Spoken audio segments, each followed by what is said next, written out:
Now, how did that extreme weather affect the game on Saturday, Max? Well, Samantha, it brought 7 hours of football. Coming off of a disappointing loss in the Cyhawk series last Saturday, Iowa football really needed to see some improvements on the offensive side of the ball, which going into the game against Nevada ranked last in all of Division I football. However, the offensive storm that fans had hoped to see Saturday was replaced by a lightning storm that resulted in 3 lightning delays. Kickoff was at 6:40 p.m. and the game didn't conclude until Sunday morning at 1:40 a.m., which resulted in not only a lot of restless fans waiting for play to resume, but also the players as well. So it was interesting. Somebody brought cards. I'm sure they had them in the hotel from last night. So a couple of card games were going on. Guys were doing all kinds of things. It was kind of interesting, but yeah, I did have that thought. I'd say, boy, if I ever shift over to baseball, I can get used to it. For the fans that did stay for the whole 7-hour experience, they might be happy that the Hawks came out on top, but this offense still needs to drastically improve.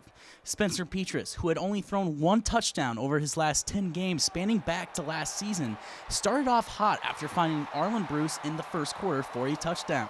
But Petras would consistently miss deep passes and finish with a final stat line of 14 for 26 for under 200 yards and the lone touchdown. Despite this, Coach Ferentz has no doubts on who his QB1 will be. Spencer, I thought, made some beautiful throws tonight and some real near misses. Hopefully, in time, those will be completions. You know, and whether it was throw a little off or maybe the receiver a little bit off, that type of deal. But it's just encouraging. On a positive note for this still improving Hawkeye offense, true freshman running back Caleb Johnson emerged as one of the true bright spots on Saturday, flashing his impressive skill set and rushing for 103 yards on just 7 carries alongside his first 2 career touchdowns. But he's been fun to work with, and he's done things, you know, he's been in the other games, but hasn't really looked great.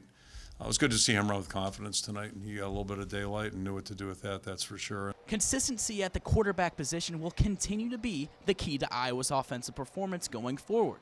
And while Petras and the Hawkeye offense showed some improvements, failing to total over 30 points against a weak Nevada defense has Hawkeye fans wanting more.